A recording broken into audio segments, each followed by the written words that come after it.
Kia ora and welcome to Cinema in Context, where we discuss all things film and the connections between. My name is Jeremy Downing. I'm Sarah Watt. And I'm William Chen. And each month at Cinema in Context, we discuss two films, one current and one retrospective, with some connection. It could be the same actor, the same director, or a similar theme.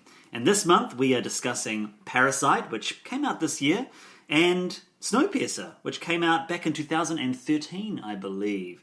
They are both films directed by Bong Joon-ho, and it's going to be a pretty fun ride, I think, today. The funny thing is, they also share actors and they also share themes. So in a way, we're doing a trifecta this episode. We are. Now, please be warned that there will be spoilers throughout this episode. So if you have not seen either of the films, then I suggest pausing this episode and coming back at a later date, because there are some great surprises to be ruined. And like I said, we will be discussing all of them. So Sarah, do you want to give us a bit of an overview on this year's Parasite? Parasite, the most misleading title of all time, when you know that this director made a film called The Host, until you see the film and realise the relevance of the title. Parasite is a film set in contemporary or maybe slightly near future South Korea about a poor working class family who insinuate themselves into the lives of a wealthy family. That's a great summary. And to be honest, when I tell people about the film, that's as far as I go. That's all you want to know until you see it. Yeah, that's right. Yeah, of course, we will be going beyond that point. Now, William, please give us an introduction to Snowpiercer. Oh, actually, guys. So I recently rewatched an old favourite, a cautionary tale based on an illustrated bestseller, where in this depiction of a world gone mad, our blonde protagonist is pulled out of a life of squalor when he receives a cryptic invitation hidden in food, or specifically in a food bar, that sends him and a group of ragtag companions to a mysterious facility where weird and wonderful surprises lie in wait behind every door.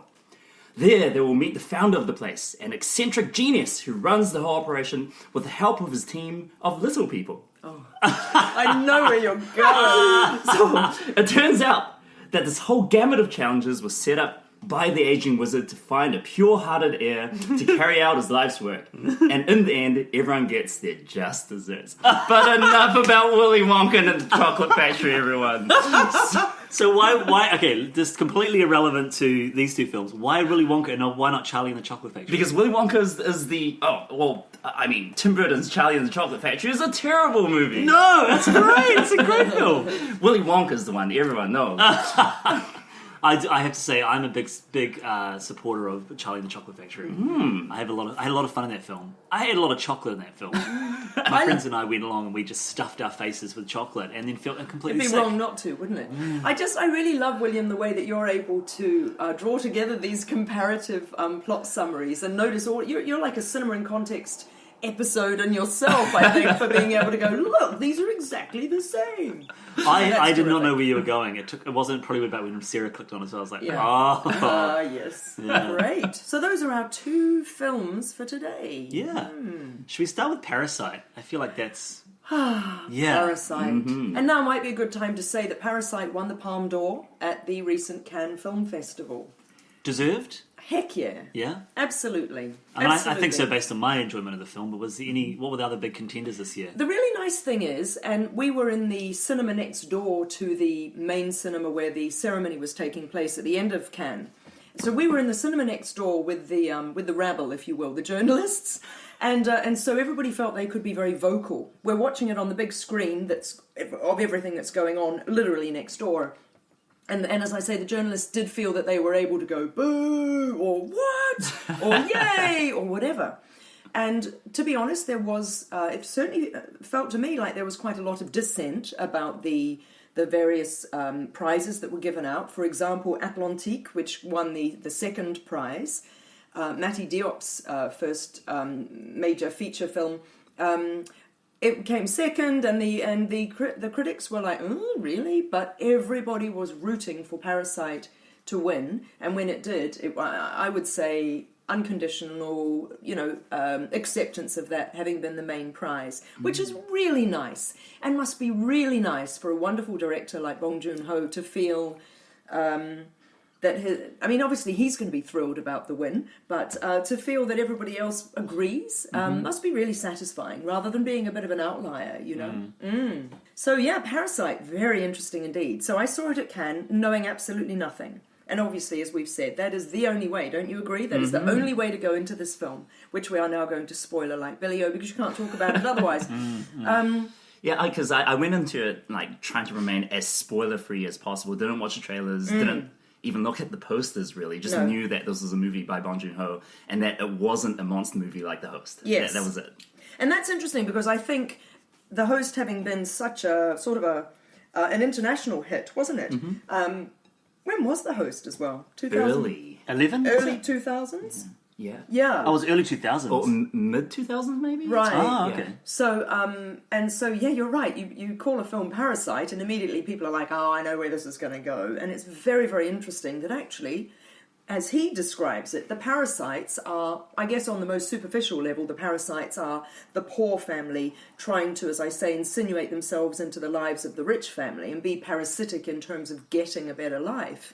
But actually, the parasitic aspects of it go all ways, don't they? Both ways. Everybody wants something from somebody else. Yeah. Whether it's you need to tutor me and make me cleverer, or, you know, whatever it might be. Yeah. So, really interesting, yeah. I have not had this much fun in a film for so long. Oh, great. I just had the absolute blast of a time. My flatmate's friend was up from Hamilton. I said, do you want to come watch this creepy Korean film with me? Because that's all I kind of knew. Yeah. And she was like, yeah, sure. And we were screaming and laughing and clapping, and it was so enjoyable. And I think the great thing is that if you describe the film as being about this poor family infiltrating this rich family, then you just have this wonderful rollicking time with these great characters, the comedy of it. It's just the making up of story and the I'm trying to not use the word BS, but all of the making up of stuff that goes along with that journey. And you know that something's coming. Like I was like, what is happening? Like, where is this going? We thought that the mother was going to come in and stuff everything up, because she was she sort of has that moment earlier in the film where she gets grumpy at the friend when he comes in. But no, it was just this wonderful setup to then what would transpire. But I didn't foresee where it was going at all. No. And I think now might be a sort of a self-aggrandizing moment to tell our listeners. My husband Doug, who was at Cannes obviously as well, he actually got to interview Bong Joon-ho after we'd seen Parasite, but before the announcement of the Palm. He had a wonderful 40-minute interview with somebody who he reports as being a really genuinely lovely, interesting, engaging, lovely man. And it occurred to me, you know that adage of, never meet your heroes? Well, in this instance, it was absolutely fine to meet your heroes because Bong was great. But Doug told him that there was that moment and he said to him, and my wife said, holy like this. And Bong laughed and said, that's exactly the response that I wanted, that I was looking for, So then all of a sudden, things start to get quite violent. And obviously this is where Snowpiercer's comparisons can easily come in.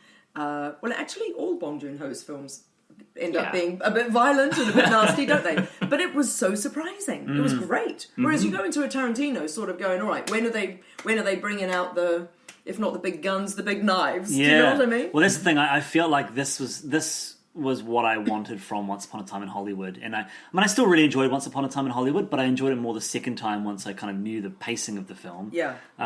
Whereas this was perfectly crafted movie. And I think, just to talk about Once Upon a Time in Hollywood, and I don't know whether we've talked about this, but I do think, were we talking last time about Sally Menke? Yes, but William hasn't seen the film yet. Oh, okay. Okay, well, I won't spoil anything, but it is very languid, I guess. Yeah, it is. And overstuffed. And self-indulgent. And I just think that film, it's his films are getting longer and longer, and it's sort of losing the rhythm of what his previous films were. And like, if you look at Inglourious Basterds, which is a long film, but every scene, it's like a stretching rubber band. And each of those 5 scenes is building up to the huge climax. Absolutely. Whereas I don't think the build-up to the climax of Once Upon a Time in Hollywood was needed. It just didn't need to be that long. No. Well, so I know that we've made quite an aggression here, but apparently, because as you mentioned, Sally Menke, his longtime editor, passed away in a tragic accident, Yeah. and subsequently, I think the chap's name is Fred Raskin, who was his assistant editor,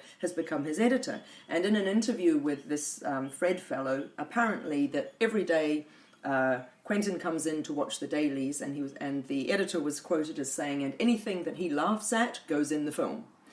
And that feels very much to me the way that Quentin crafts his movies, as much for himself as anybody else. Now, doing a comparison with Bong Joon-ho, I'm sure that he's delighted about things that he's created, but it just feels well crafted, doesn't it? And purposeful. Very tight. Tight. Incredibly tight. Absolutely. Yeah.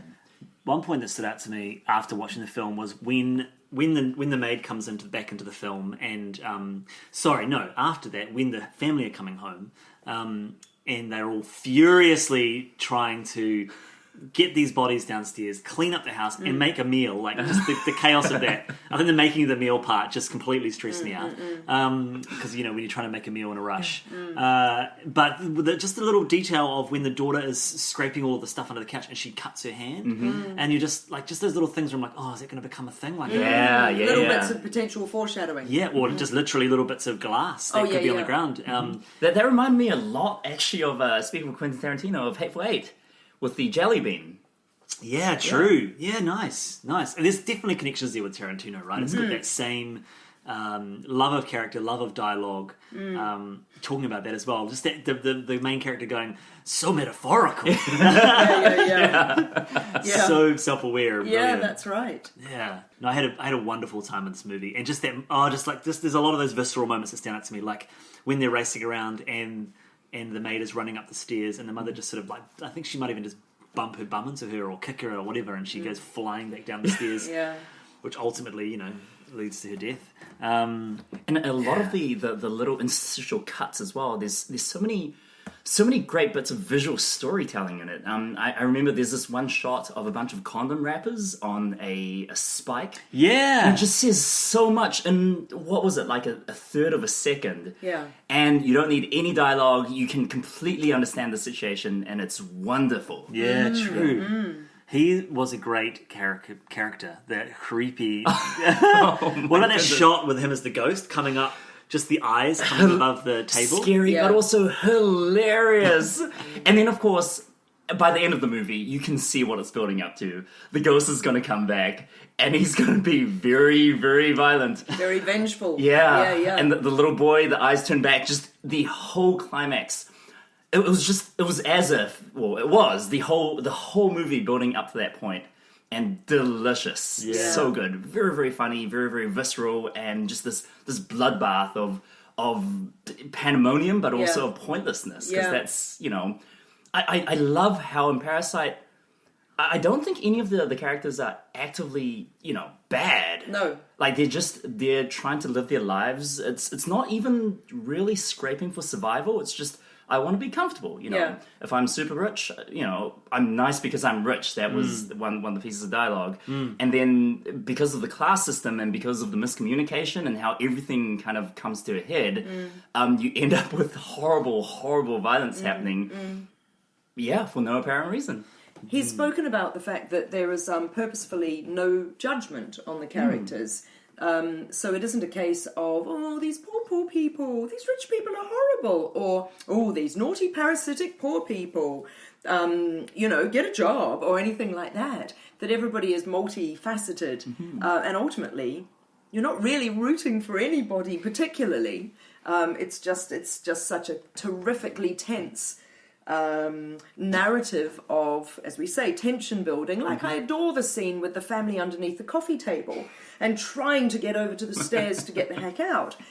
So the tension is just so marvellous, and ultimately it's just kind of the most excruciating thing to watch, the whole film, isn't it? Yeah. But as you say, deliciously so. And so many of those scenes, the tension building scenes, how they frame it in just the right way, where you see an element that you just know is going to pop out. So for example, the scene where they're trying to hide under the coffee table, every time you see the shot, there's the teepee in the background. And there's a little boy inside, and he has a flashlight and a walkie-talkie, and there's going to be a moment. Yeah, that's right.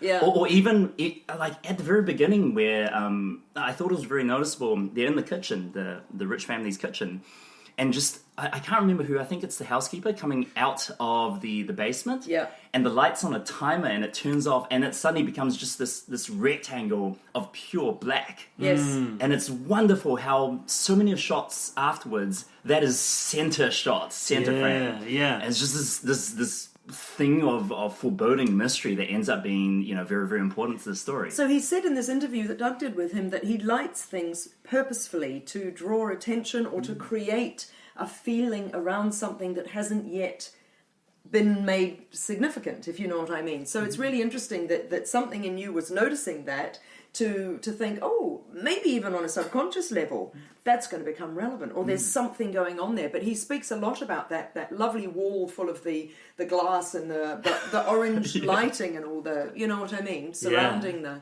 So scary. basement door, but just fantastic. I think just the complete horror of the peaches being rubbed on the face of that. Yeah. And there's that moment when they're having the fight, and I was like, what is she running off to get? And she just gets a peach and she starts rubbing it on her face. Perfect. Oh, So, yeah. Oh, the comedy of that Yeah. is just brilliant.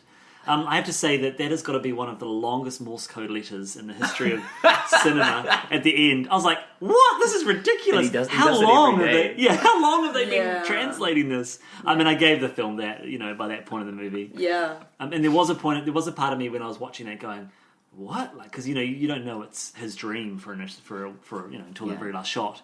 But I was thinking that at the time I was thinking, "Oh, this film just completely ruined it right at the end because." What, he just made all this money and da-da-da? But no. Yeah. It's interesting, isn't it? I feel like director Bong, and I thought this during my rewatch of Snowpiercer, I think he does a marvellous job of holding, if you will, realistic characters. So if I can just jump into Snowpiercer for a minute. Chris Evans, to my mind, plays his character of Curtis really realistically, really authentically. And then even when he's in a scene opposite somebody as outlandish as Tilda Swinton's Mason and Tilda Swinton's teeth and her Yorkshire accent, which is so overblown on purpose and totally works, that together it still works.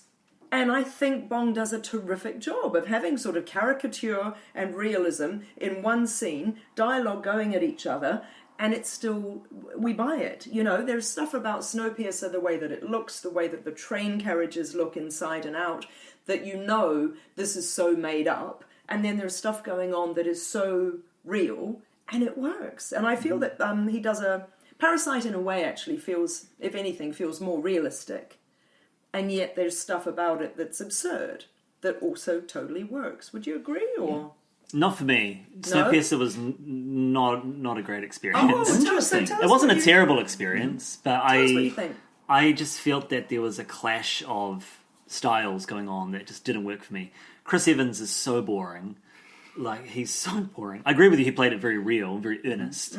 I've enjoyed him as Captain America, but I found his character just... That is so interesting, because for me, Chris Evans in Snowpiercer is the best work he's ever done, because for me, Captain America's nice, but really uninspiring. So isn't that interesting? Because I like him better in Snowpiercer. Feels like he's got more grit, but no, I hear you. Keep going. I just, for me, it reminded me of Alien Resurrection. Like, you've got this Joss Whedon script.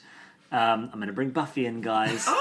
Writer of Buffy and Firefly and The Avengers, and directed by Jean-Pierre Jeunet, directing his first American film, trying to make an American film, quote unquote. And it's just this weird mash of styles, and I felt like it didn't work for me. I really enjoyed the premise of the film. Same. And I really enjoyed the some of the set pieces. But by the time you get to the school teacher doing the indoctrination song, I don't know, it kind of lost me. Oh, that's so interesting. I love that. Alison Pill is the best part of that movie. I just thought she is chewing the scenery so much. And then when she pulls the gun out and of the eggs, blasting and she's people. pregnant, and she's wearing this frock, and she's got this hair, and this guy. And what I loved is she can barely control her class, which is how I felt as a teacher this term. So I was like, this is so true. But then, of course, she gets you. Oh my god, I thought that was delightful too. And I just kind of got lost in the fact of like, who designed this train? Like, you've got like Wolford the party, did. the party carriage next to the school carriage. Or there's like a swimming pool one, Yeah. and I'm just like, The aquarium nobody. one. Where do people live in this train? That. Did you see how long the train is, though? I It's know, but they went really through all the long. carriages, right? There was no beds anywhere. Oh, yeah, like all these beds, no people. Who was that? Because they were all partying. and the guard carriage, it's like, there's so many beds here, where's everyone? Oh, I don't know. Don't split hairs, Jeremy. No, That's I just totally didn't. I a bed wasn't. train. I didn't feel it. It's and a then metaphor. I just felt like Ed Harris at the end, just that whole trope of like the man explaining everything. Yeah. Architect, Matrix Reloaded. No. Or Ed Harris in the Truman Show. Yeah, right? Ed Harris in anything. Yeah. I have to admit, a part of me does go, oh, wait, is this Ed? Oh, it's Ed Harris.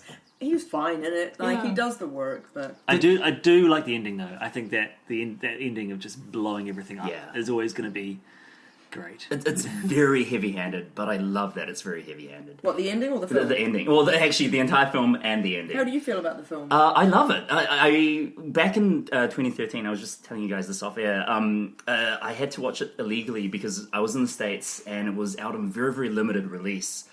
And it was such an incredible experience, even watching on my little laptop screen. That, yeah, I think it holds up. I do get what you say, Jeremy, and I love that you bring up the Jeunet connection, because watching Snowpiercer again, I could think of nothing but Jeunet and Caro's work for like Delicatessen and City of Lost Children. City of Lost Children, Yeah. and also in Jeunet's later what's it called, Micmacs. Yes. Did you guys see that? Yes, I did. Which Yes. is not a very good movie, but it's a very brown and textured movie. And it's a dystopian, future-y kind of premise, isn't And it? a lot of the back half of the train feels like something Yes. straight out of those movies. Which is great because Snowpiercer is, it's a French, bande dessinée. It's a comic book. Right. True. And for a Korean guy to adapt a French comic book in a way that feels like French fantasy cinema, I thought Yeah. was really, really Yeah, fitting in a yeah. way. But wait, there's more.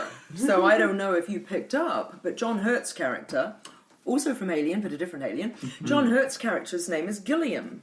Yes, Yeah, After that's Terry right. Gilliam, and when I'm watching it, I'm feeling Terry Gilliam's Absolutely. dystopian-y kind of miserable films, also with the very mannered acting. Because actually, having said about the acting, I think Chris Evans is probably the only person who isn't slightly overdoing it. Octavia Spencer is a bit big, and Jamie Bell is a bit big, but it works because it all feels like a sci-fi, or as you say, a bande dessinée, a comic book. So that's appropriate that they are constructs or caricatures almost, isn't it?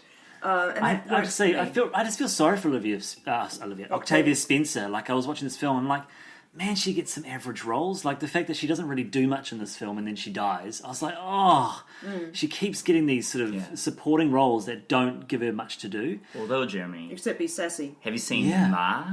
No. Okay. See Ma. M.A. Yeah, it's out this year. It's a Okay. horror movie where she's the big bad. Okay, this sounds... and sounds- she... This is her moment. This is her thing. It's not a very good movie, but she has a lot of fun in it, and Okay. it's completely focused on her. Okay, cool. Yeah. I'll look out for that. I do think that if Chris Evans was somebody else, that kind of... For me, it just didn't work, that connection of the realistic with the ridiculous. I think...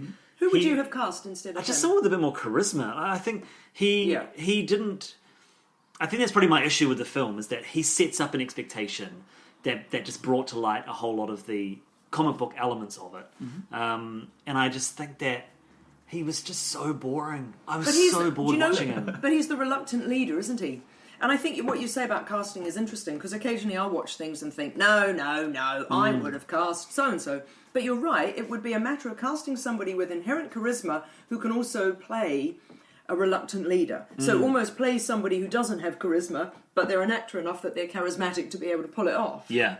And you're right, look, very few of the Chris's are that. I lie. No, I lie. Pine, I just can't stand. Hemsworth probably is great. could. He wouldn't be right in this role, but No. he's Oh fantastic. my gosh, Hemsworth. It's Curtis. So, I really wanted to be liking it more than I was. And I think that I really enjoyed, like I said, I really enjoyed the whole construct, and I loved the whole, kind of moving their way up the carriages Yes. and the great twists of the protein bars being not people. I was thinking Sword and Green. Insects and whatnot. Insects and things. And Speaking of that fight scene with the... Oh, did you... Yeah, Start, was starting with the amazing. fish. Yeah. Yeah. And oh my gosh, so both films are beautifully shot, beautifully photographed. And that bit with the fish and the gleaming blood on the gleaming axe blade and everything. And this hyper-saturated lighting from the Beautiful. stuff going through the windows. And the pacing of all of it, I think, is immaculate. And I think Parasite was one of the most beautifully shot films like ever. So I think on those grounds they're both sort of cinematic spectaculars, aren't they? Just to talk about the filming and particularly Parasite, like when the shots of the family sitting in their home under the ground and eating, I just wanted to be there with them and just hang out with them and have some food and Until the climate change kind of water issues. That was incredible though. That whole sequence and the God's Eye view following their like raft on the and the shot of the sister smoking with the sewage water spewing up. Oh, amazing, amazing. That was brilliant. And speaking of someone who had spent some time in Taiwan during the flood season. Stuff like that happens and it's horrible. And like people are out on the street with rafts, like with their stuff, sandbagging everything, and just to see that in a very, very cinematic fashion was pretty cool. So we're sorry. I was just saying, not to linger on Parasite again, but I just thought of that other moment where the day after the flood and the family are in the hall, whatever it is, the gym, I guess, gym hall, and they get the call to come to the party, and just that juxtaposition of we're gonna have this party, like just completely unaware of what's just happened. Just brilliant. So there's a perfect segue there then into theme, because I started off rewatching Snowpiercer and thinking, ooh, I don't know where we're going to find similarities, and then boom. Yeah. And so as exemplified by the walking up the carriages, where you go from literally as Mason, as Tilda Swinton's character, keeps going on about, you are the foot, we are the head, and the shoe stays on the foot. So moving through the train from the most awful, disgusting, poverty-stricken, dirty places through the debauched places to the immaculate, oh my gosh, he's cooking steak place, is a wonderful, not that subtle, sort of metaphor for moving up the class system, which is what that train is all about, and of course is what Parasite is all about, moving up the class system. And sort of wangling your way in and fighting your way in, and then fighting to maintain the position that you got when you were suddenly welcomed into this family. You know what I'm talking about with Parasite. You know what I mean? The whole point of getting rid of the old housekeeper and everything is to sort of retain your position and hold on for grim death to whatever you get. And I think it's really interesting at the end of Snowpiercer when Ed Harris says to Chris Evans, I'd like you to take this on. You know that this is what you want. Why don't you take this on? And that sort of internal battle of being somebody who for 17 years has fought for the poor, and what kind of moral conflict would there be for you to go, yeah, all right, I'll take on your lovely slinky bathrobe and your steak meals and live that life. And of course you wouldn't, but in Parasite you would. Yeah. And what a lovely connection with the two old men, one at the front, one at the back. One has a life of luxury but is incredibly lonely. And the other one is lives in poverty but has all of these connections and how they keep it in balance. That was a lovely twist. And I was thinking that when I was watching, I was like, these guys, they're killing a lot of people here. This is some good population control. Yeah. Of course, that becomes the 74%. Yeah. Yeah, agreed, Sarah. I think the thing about Bong Joon-ho movies is they are never subtle. The themes like smack you in the head, but in a good way. It's so metaphorical. Yeah, exactly. They make fun of it. I mean, if you look at movies like The Host, which is, I think The Host shares a lot of DNA with Parasite as well. I mean, beyond the name, it's about a underdog, poor nuclear family who have to overcome some sort of obstacle in their way in order to retain their family, right? Their family unit. And then, of course, we talked about Mother back in the day, which is also very, very blunt about the themes it is talking about. And how you will support family no matter what. Yeah. If your son has committed a crime or been accused of a crime and all that sort of thing. And then Okia, which I know is kind of divisive, but it's the themes are still very much, this is what the movie is about, guys. Yeah. And I find with so many of these movies, the central theme even with stuff like The Host and Okja, is classism, right? It's about the differences between class.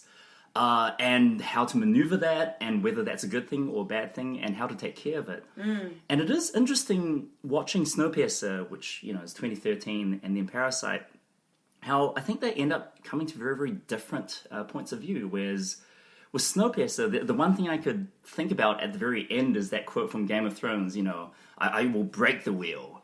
How the thesis of the movie, I guess, is the only way to fix the world is to start anew, is to get rid of the old world. Right. Otherwise, if you have any remnants, it's just going to continue this corruption and rot that's led to the world being the way it is. Yeah. Whereas Parasite is very, very different. It's vague in what the characters want and what actually gets achieved at the end, because I think at the end no one learns anything, basically.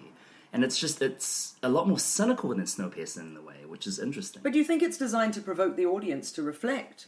Because I do think that Parasite's interesting, where you're not really siding with anyone in particular, because nobody's really good, and well, I'm sure some of them are really bad, but no one's really good, or if they're bad, it's not without a reason, and that sort of thing. And so maybe it's forcing us to reflect on, as you say, society and where we're at. Snowpiercer is much blunter, but I still think there are moments for reflection in Snowpiercer, because you would put yourself in Chris Evans' shoes, well, Curtis's shoes at least, and think, well, now hang on, what is my future going to be? I've made it to the front now, I've made it to the engine. What am I going to do? Go all the way back to the back of the train and live in poverty with everybody? Or, Or shoulder this responsibility of actually hoping to make a change, or Absolutely. be able to make a change. But being able to make a change in a most beautiful environment where you have lovely clothes and steak meals, and that's really tricky. I want to talk about the presence of cell phones in Parasite, because I haven't really got a conclusion on this. But the film starts with them trying to get Wi-Fi, and and then there's a great celebration later on when they start earning money that they've got Wi-Fi again, or they've got data again. And then the cell phone becomes like a gun. It's used as a gun, like a missile launcher. It's like they're all with their hands up and they're backing away from her potentially pressing send on this video, and then they fight over the phone. I don't know if there's much more beyond just having a connection with cell phones, but is there a commentary on the presence of cell phones, or is it just a device? I mean, literally. Obviously, do you know what I mean? Or is it just there has to be a threat somehow? It's just it's a nice connection with the start of the movie as well. Again, I haven't really thought this through. I love the scene where he's hiding under the table, texting and trying to keep up a facade while he's in their house. Aren't they having sex while he's doing that? Oh, yeah. That's happening while he's keeping up this relationship with the girl. Amazing scene. Yeah. I don't know about the phones. It's tricky, isn't it? Because you're hard-pressed to make a contemporary film nowadays that doesn't acknowledge their existence. It just seemed quite significant. It seemed like quite a significant... I guess there was a lack of connection to the cellular network, and then that becomes the thing that could bring everything down. It was just interesting. What about the other theme I touched upon was climate change, because obviously Snowpiercer happens after a terrible, terrible environmental incident that's been brought around because humanity sucks. And although you notice that there is that moment of optimism at the end when the Korean supposed druggie character played by Song Kang-ho from both films, where he says, I noticed that the snow is melting. So there's that moment of optimism for a new life, but not one that you can forcibly change, because they couldn't at the end of Snowpiercer go, right, we're going to create a new society, but at least it leaves us with that, well, maybe they can go outside and not die, which obviously they do.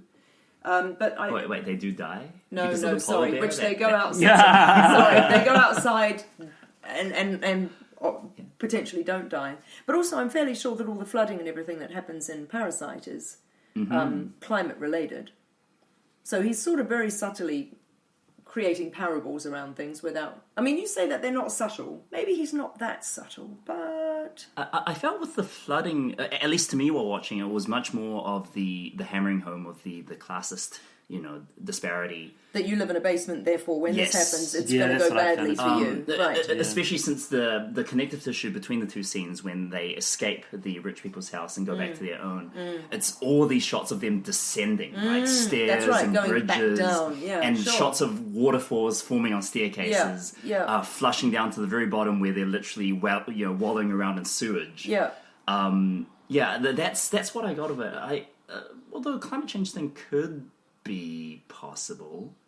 And it's that reminder that they are, in terms of their mind, they're always going to be at the bottom of the barrel. Like that's and then it's that whole pushing it home with him smelling like a boiled onion. That's right. Boiled radish. That's right. So it's the thing that I read it. I agree with William. I read it more as a metaphor for the classism, but definitely in terms of Snowpiercer, the climate change.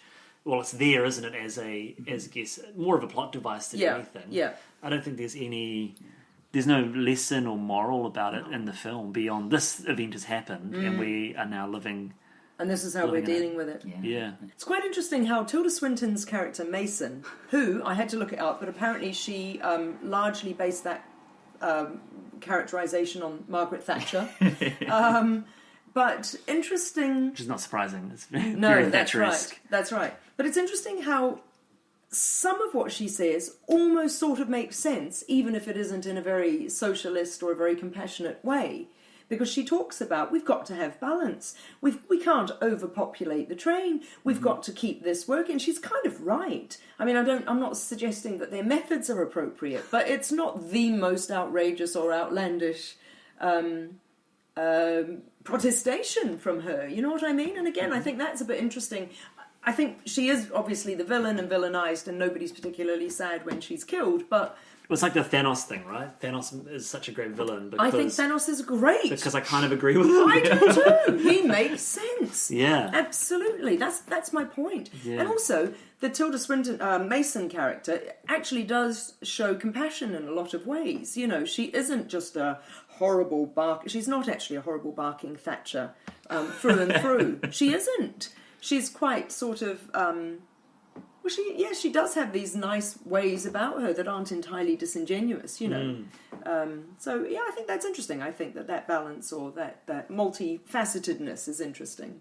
Yeah, and I would say on the lines of that, and definitely connected to both movies, we've mentioned this before, but there is a lot of strange sympathy for everyone in Parasite and for most of the characters in Snowpiercer as well. Yeah. Like, when you meet Ed Harris, he's not a very happy man.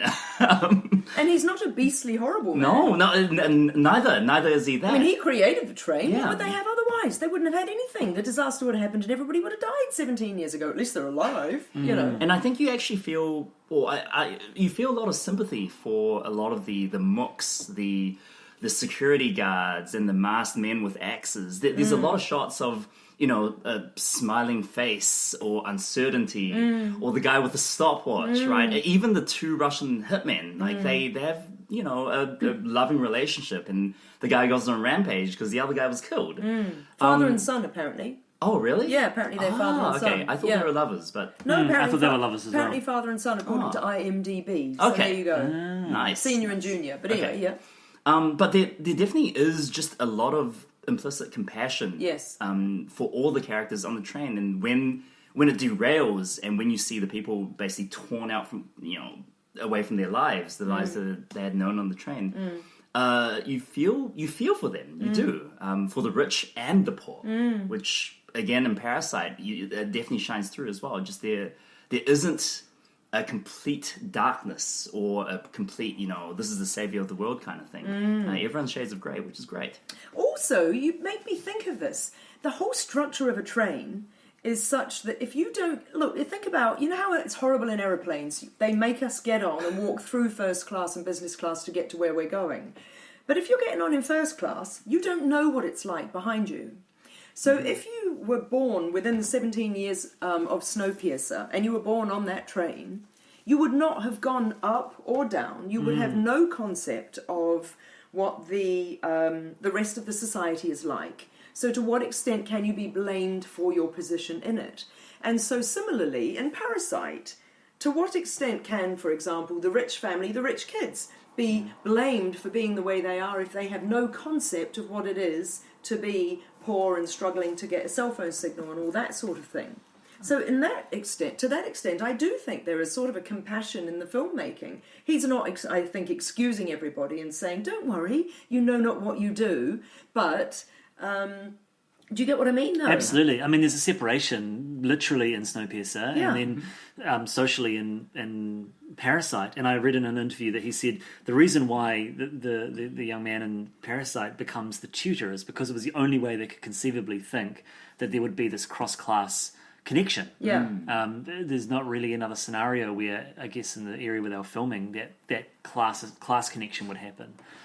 So it's interesting, and I think that kind of blindness to class dynamic is definitely something I personally can relate to. Yeah. And growing up and not even being aware in our own country of our class issues. Exactly. And then as a 28-year-old being like, why did I not know about Yes, this? that's right. And just kind of the anger and grief process that goes along with that.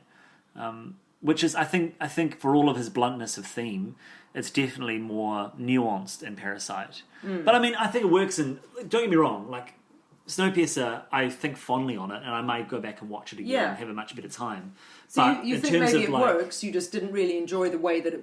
It just was a bit jarring to me. Some of the pieces didn't weave together very nicely. I think the American actors with this very kind of Bong Joon-ho's kind of style was quite jarring. Whereas I think also coming off the back of like Mother, which I loved, and it was this beautiful experience, but then Parasite, which was this hugely thrilling experience, I wasn't kind of ready for the, I guess, Gilliam, Jean-Pierre Jeunet kind of esque with boring Chris Evans Snowpiercer experience. Snowpiercer is really interesting, though, of course, for being quite such a hybrid film, as we've said.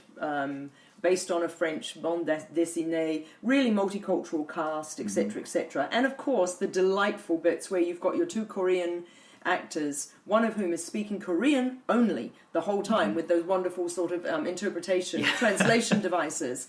And that was so expertly handled that the people speaking different languages could communicate in a very sort of fluid way. Now, of course, Parasite is purely Korean. The host is Korean, Mother is purely Korean, and so on. He's Memories of Murder as well, isn't he? Purely Korean. So, in a way, Snowpiercer is a really exciting, for me, hybrid film. It's got that cliche of, we're going to need people from all over the planet, so we'll need our Asian characters, and our African-American characters, and our British, and our da-da-da.